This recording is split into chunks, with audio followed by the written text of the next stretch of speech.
What's up, Niner fans? How we doing? How we feeling? It is Saturday night. I'm usually doing prediction shows on Friday, but better late than never. It's been a busy week. But hey, guess what? We have a positive update for 49ers superstar running back Christian McCaffrey. We're going to talk about that. We're going to talk about Arizona. We're going to talk about the Niners. We're going to talk about everything that we haven't talked about in the last couple of days. So, how are we feeling tonight, ladies and gentlemen? Guess what? Christian McCaffrey, great news. According to Adam Schefter, he did not have any setbacks or flare ups this week in his calves as he continues to rehab and recover from his Achilles tendonitis. Obviously, we know it was the first time he did on field work. And, in weeks, they rested him. He went to Germany. He got his treatment. And according to Adam Schefter and ESPN, Christian McCaffrey had no setbacks this week, didn't have any flare ups, which is a beautiful sign in his recovery. Now, the one thing they mentioned in the report is they're not going to activate him this Thursday for the Seahawks, which we didn't think he was going to be back anyways, especially before the bye. Now, Adam Schefter did say that if he continues to work and has no setbacks, he'll probably be back for the Kansas City game. Now, he also said he could be back for the Dallas game on the 27th, but that's probably pushing it a little bit. My guess, according to the report from Schefter, it says it's probably going to be the Chiefs game. Now they could wait until after the bye, give him a little bit more time, and then play him against Tampa Bay. So we're really at this point where, as long as he's not making any setbacks, Chris McCaffrey could be coming back pretty soon. So that is great news. I mean, first and foremost, it is nice to hear that he hasn't had any setbacks in the Achilles, the calf area, because that was one thing I was worried. I said, okay, they're going to ramp him up. Now we have to see if he's going to be able to hold up and have no setbacks. And so far, so good. Christian McCaffrey, no setbacks. You love to hear it. You love to see it, man. Um, it's definitely a good sign. It's a positive thing. I wouldn't hate it if they kept him out until Tampa Bay against after the bye week. I know we all want him back for the Kansas City game, but we can't risk him. If he's not if he's not ready, because you know how hard Christian McCaffrey's going to want to come back and like put his you know just put everything out there, max effort against the Chiefs, especially after losing the Super Bowl. And if you listen to the Ross Tucker podcast this week, Christian McCaffrey's dad, Ed McCaffrey, was on it, and he says CMC trains himself too hard. He works so hard, and especially this offseason, he was like fuming. He was so like he wanted revenge. He wanted to get back to the Super Bowl so hard, so he trained even harder than he normally trains, which this guy trains harder than almost anybody. There's probably very few athletes that train as hard as CMC, and he trained even harder than he normally does. And, he probably hurt himself by doing that, is what McCaffrey said. Ed McCaffrey said. So I feel like as much as I want him back for the Kansas City Chiefs, let's wait till after the bye. He's going to try to go crazy hard playing the Chiefs. But, hey, if he comes back for the Chiefs, I'm all for it. I love the guy. Fun fact, 49ers, Christian McCaffrey, the first game he played for as a member of the 49ers was the Chiefs. So if he returns, it's like full circle. The first game back this year would be against the Chiefs. The first game he ever played for the 49ers was against the Chiefs. Remember that? He gets traded. He was barely here, barely practiced. Boom, 48 hours later, he's on the field playing against the Chiefs. That was a wild turnaround. Well, we got fireworks. I don't know how I just did that. I don't even know what. We got fireworks. Fucking fireworks. It's Christian McCaffrey. That's good. I don't know how I did that, but however I did it, I loved it. Christian McCaffrey, good news. We got the fireworks. I don't know how we're ever going to do that again, but that's hype. That's dope. Christian McCaffrey, I can't wait for him to come back. Man, oh man. Good stuff, huh? Good stuff. You know what? Well, let's move forward. So, again, we got a good Christian McCaffrey update. Now, let's talk about the 49ers' other injuries. Obviously, Talanoa Hufanga was cleared off the injury designation list. He should be playing tomorrow. D. Winters also cleared, and Jordan Elliott also cleared. Those guys should be playing. The 49ers, they elevated a couple players today. We'll talk about that. And most importantly, George Kittle and Fred Warner. I know they've been dealing with injuries. They came back to practice yesterday on Friday, and they are both questionable. We're holding out hope that they could play. Fred Warner did return. If you guys saw the videos yesterday, he was jumping up, flexing. He looked like he was ready to roll. George Kittle also. We got more fireworks. I guess we got the fireworks. I don't know how we're doing this, but George Kittle looked good from what I heard in reports. So we'll wait till Rappaport or Schefter give us some updates tonight, most likely. But both Kittle and Fred Warner are questionable. Pretty sure they'll play, right? I'm pretty sure. Fred Warner with the ankle, George Kittle with the hamstring, but pretty sure both will play today or tomorrow. Sorry. So we'll see. We'll see. The 49ers did elevate Trent Taylor to the active roster from the practice squad and T.Y. McGill. And, people were questioning why did they bring up Trent Taylor? Well, Jacob Cowing is dealing with a shoulder injury. He's not likely to play tomorrow. Pretty sure he's out. So Trent Taylor's probably going to be your return man. Isaac Garendo, he's been having troubles as a return man. So it makes sense. Trent Taylor, he's going to be elevated, and he's going to be your return man most likely tomorrow. I'd be shocked if he doesn't return kicks tomorrow. So T.Y. McGill, they needed him too because they got a lot of injuries on this defensive line. The 49ers elevated Kalia Davis from the injured reserve back to the active roster, but they also had to put Yetur Gross-Matos on the injured reserve with a knee injury. That's terrible news. So Kalia Davis comes in, Yetur Gross-Matos, he goes to the IR. So you replace one guy on the IR with another guy. And unfortunately, this Yetur Gross-Matos guy just hasn't panned out. Niners signed him this offseason, and all he's been has been injured, and it's unfortunate because I thought this guy could have been good for a team. I mean, we all had high hopes. I thought he was going to be a guy that Chris Kusurk really turned into something, and unfortunately, it hasn't materialized. And now we get to see Kalia Davis. Can he become, a solid run stuffer or a solid player for this 49ers team? I don't know. They drafted him. He's had ACL and knee injuries. He had surgery this offseason. I hope Kalia Davis can become something because we need it. The Niners' defensive line has been banged up. So, but, they've had players step up. Sam O, Kevin Givens last week. Those two guys really, really were fantastic. And I think they can both step up again this week. So, let's take a look at some of these questions. F the refs, says Christine. Yeah, F the refs.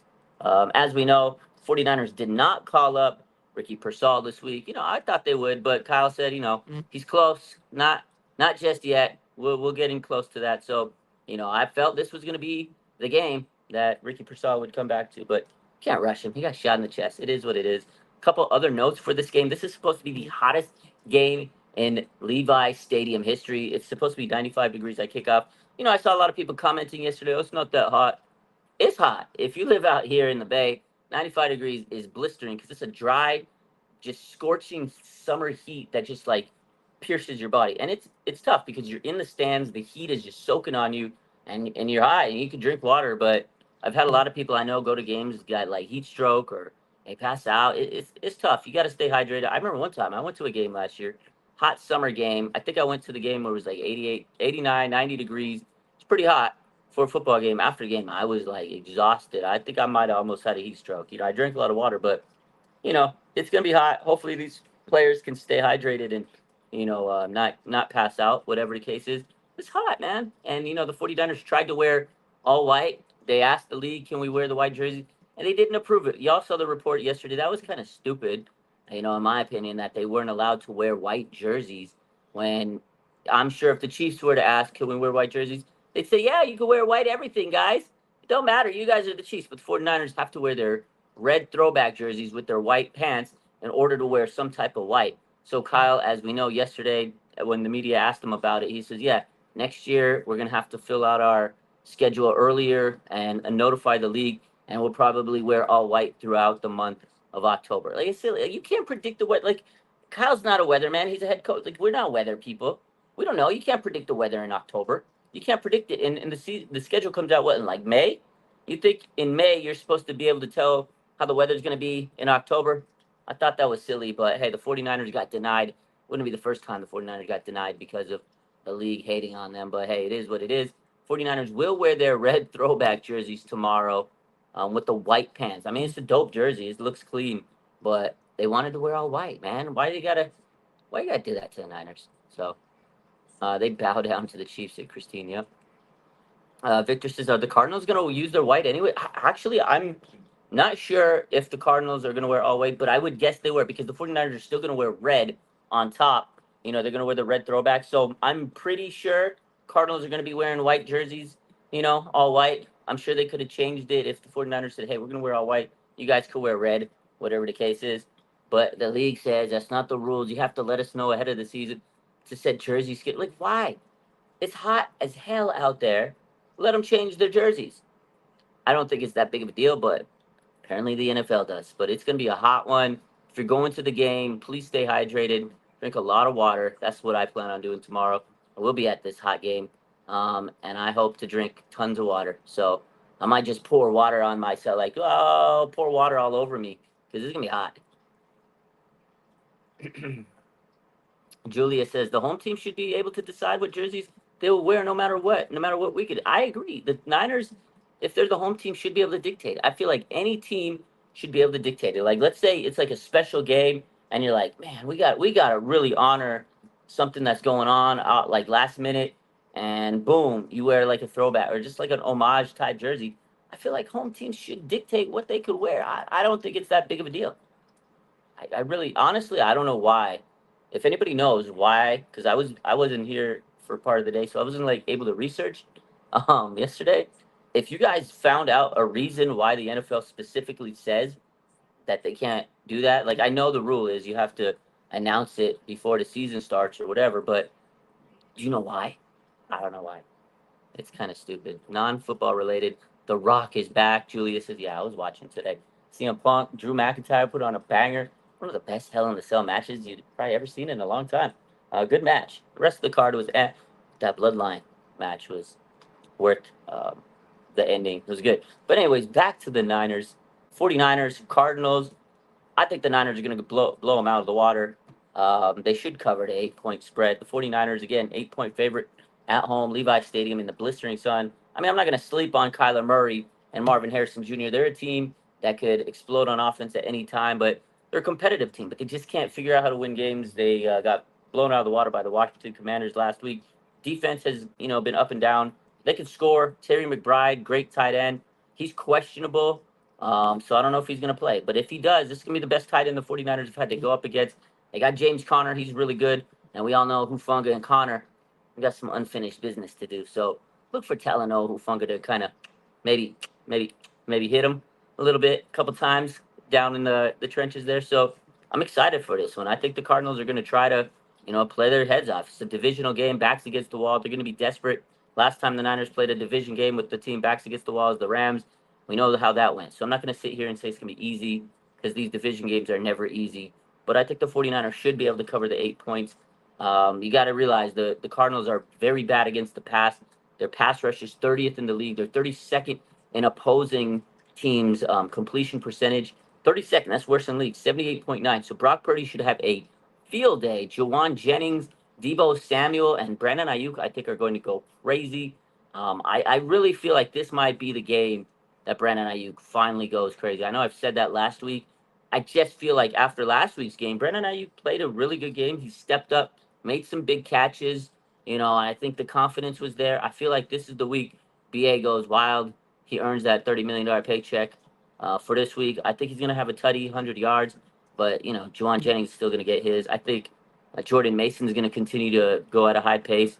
He's playing the 18th ranked run defense in the league, and Mason's been running his ass off. I expect him to have another 100-yard game at the very least. So I got Niners taking care of business. But one thing the 49ers really need to do is play better on third down on defense. They got to play better at special teams because those two areas have been ass. So let's not lie to ourselves here. Special teams has been very bad. Hopefully Trent Taylor being on the roster helps with the return game. They've had some drops, some muffs. And again, third down. They're 46% third down conversion against opposing teams. Teams are clapping them on third down. Let's be real. 50% when it's third and long. And, the 49ers do struggle against the mobile quarterback. And Kyler Murray gives the Niners fit sometimes. Like his little, he runs around, he scampers around.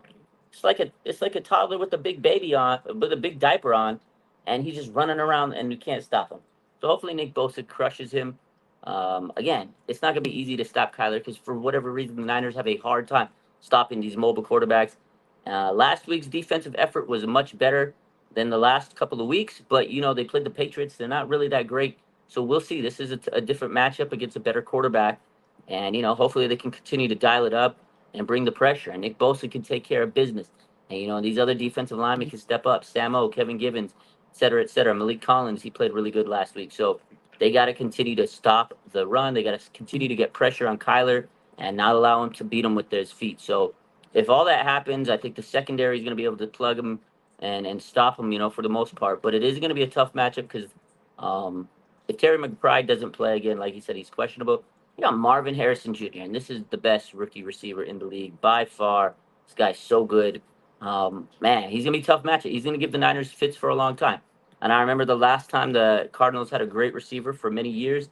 That man was Larry Fitzgerald, and every time we played him, he crushed the Niners. I mean, there was times the Cardinals weren't even that good, but they had Larry Fitzgerald, and he would go off no matter who the quarterback was. Like Skelter, I don't even remember some of these quarterbacks. Colt McCoy, the Cardinals had some very bad quarterbacks for the years, and it didn't matter. Larry Fitzgerald will burn us, and I hope that Marvin Harrison doesn't do that to us like Larry Fitzgerald did throughout his career. But I can see it. This guy's a great player. He has great potential. He's going to be a phenomenal player through the league if he lives up to all his potential, and so far he has. So yeah, I think this can be a big matchup. Can they stop Marvin Harrison Jr.? I don't know. I mean, maybe he'll get his, but the 49ers are still going to dominate this game. But be aware that rookie is a baller. Baller. Um, I do think that Marvin Harrison is going to have a pretty decent game against the Niners. But overall, my prediction, I'm going to let you guys know my prediction of the game. I feel the 49ers are going to win 33-17. I just think the 49ers right now are clicking. They're playing good ball. Brock Purdy's fantastic right now. And against a secondary that's really anemic, I think Brock's going to have a field day. And then Jordan Mason will just seal it off and continue to, run down the Cardinals' throats. And not going to be able to have enough. I think initially it might be a little close of a game. Kyler Murray's tough. Marvin Harrison, great player, like I said. James Conner, he's not too bad. He's been running really hard this year. But I think eventually Niners are going to wear him down with the run game. It's going to be a hot game. And I think that is going to wear the Cardinals down. And they'll probably make some mistakes here and there. And Niners should win the turnover battle when it's all said and done. So, again, 33-17 is my prediction. Let me know what you guys think in the comments. Give me your prediction. Let me know what you guys think. I got 33-17. You think that's crazy? Think it's going to be closer? You think it's going to be worse than that? I don't know. What's up, Darren? Let's go, baby. My man 49ers Media says, don't remind me of Colt McCoy. Sorry, I know. Opens up a lot of wounds. Nathan Banks, what's up? My man says 49ers will win in the 30s or even more if the Cardinals drop the ball, so to speak. Yeah, the 49ers could run away with this game.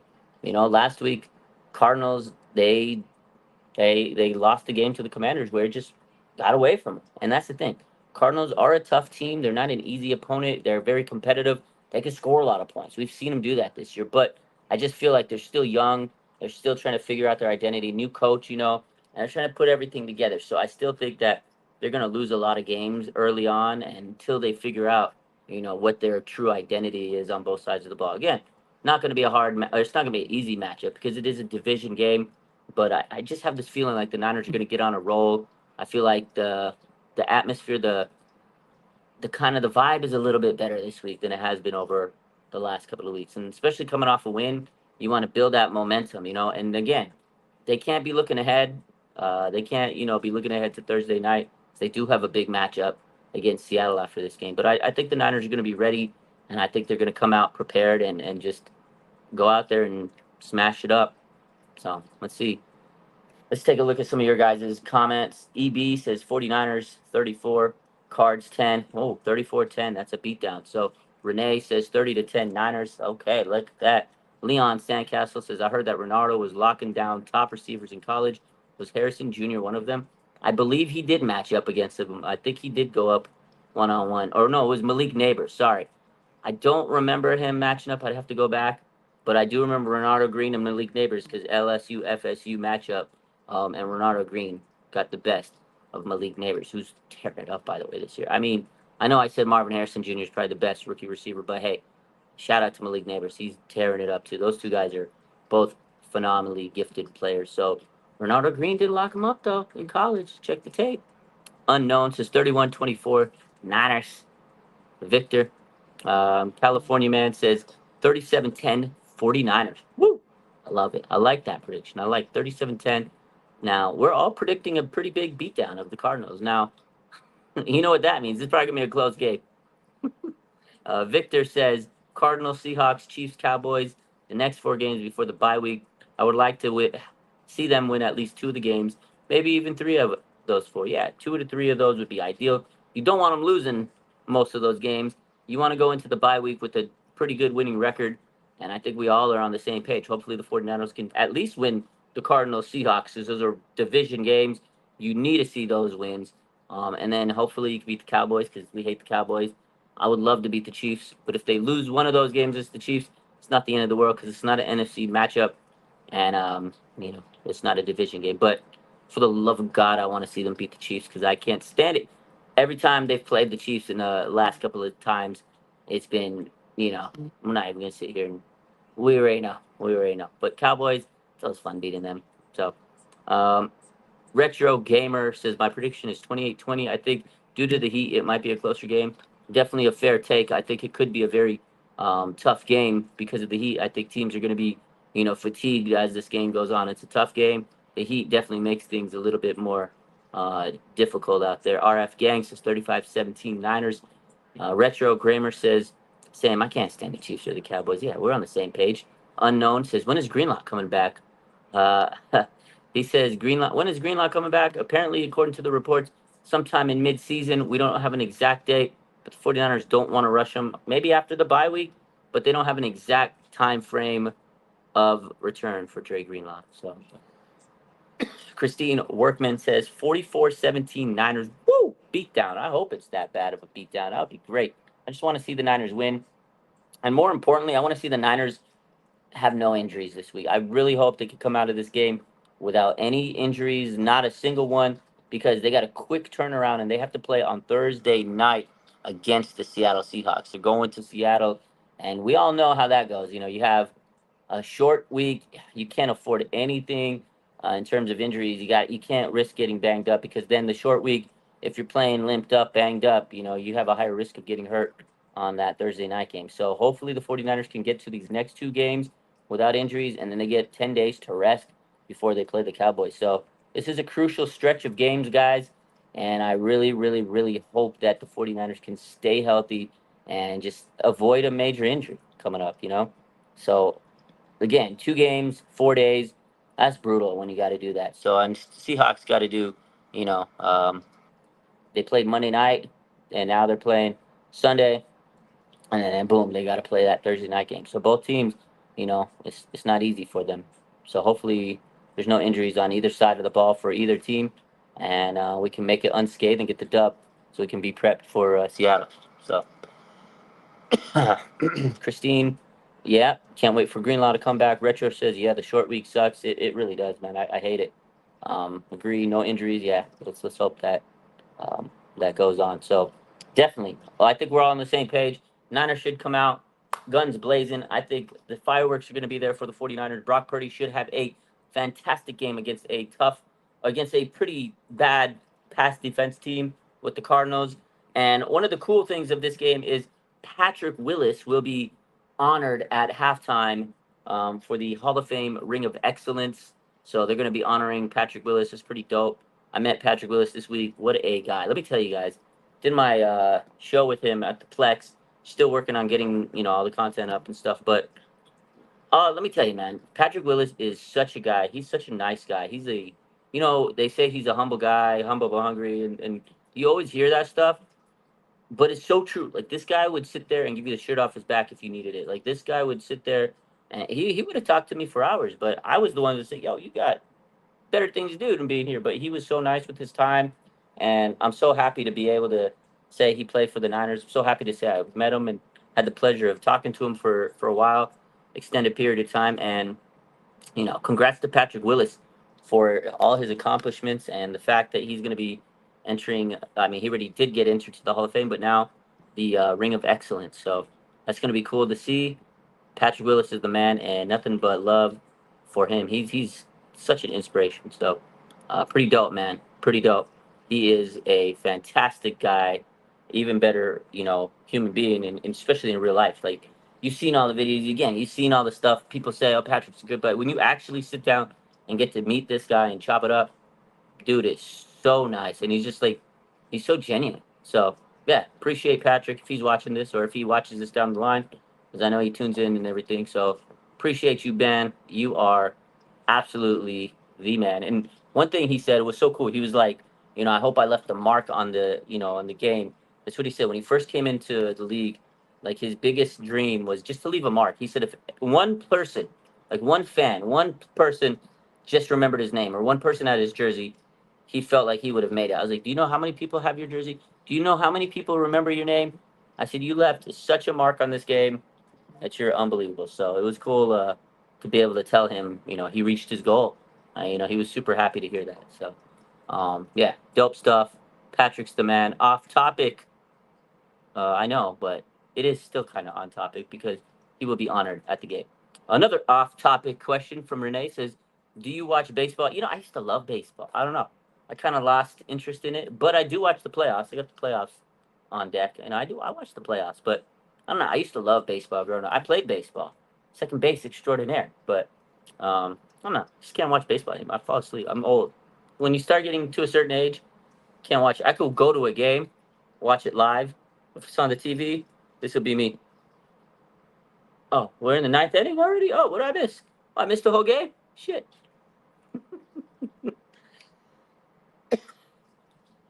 Yeah, go like, stream, and do Roger solid. Absolutely. Saha says, do you still watch the WWE? I got back into it a couple years ago. I got my CM Punk shirt, man, of course. I watched Bad Blood. We watched it. Me and some of my boys watched it tonight. It was good. CM Punk, Drew McIntyre, Hell in the Cell. What a match. The Rock, he's back. Great, great ending. So I'm not old, says Renee. Appreciate that. I'm definitely old, but appreciate it. Also got a couple other things we're working on. So a couple cool things you guys will see around next couple of weeks. Some projects. Been doing a lot of sponsors, doing a lot of big giveaways and stuff. So stay tuned. More to come. Yeah, that's that. Niners should get the dub tomorrow. I hope so. I hope we're not here tomorrow and being pissed off. And again, recapping. Let's recap what happened. Christian McCaffrey, good news. He did not have a flare up this week. He did go back and start practicing like the 49ers said he would on Monday. He had no setbacks, no flare ups. Great news. He won't be activated for Thursday night when he's eligible. But if he has no setbacks, he could be back for the Chiefs game, or they might plan to wait him for after the bye against the Buccaneers. So good news for CMC. Trent Taylor will be activated tomorrow, along with T.Y. McGill, Yetur Gross Matos. He's on the D line, on the injured reserve, and off the injured reserve is Kalia Davis. So you lose one guy, you bring another guy back, and George Kittle, Fred Warner, both are questionable for Sunday's game. We're waiting for updates. Hopefully we get them tonight. But in any case, the 49ers will play Arizona Cardinals tomorrow and should get a dub. That's it for tonight. I hope you guys have a good rest of your night. Enjoy the weekend. Let's get this dub. If you're at the game on Sunday, please, please, please stay hydrated. Drink a lot of water because I don't want anybody getting dehydrated. I don't want anybody to pass out and get a heat stroke. I'm serious. It's going to be hot. 95 degrees. I had people on my page yesterday say, well, 95 is not that hot. I'm from Texas. Look, I'm from Vegas. You know how hot it gets over there? And it's hot. 95 degrees in Levi Stadium is like 110 degrees. Let me be honest with you. It's gonna be a scorcher. Stay hydrated. Drink water. I love you. Go Niners.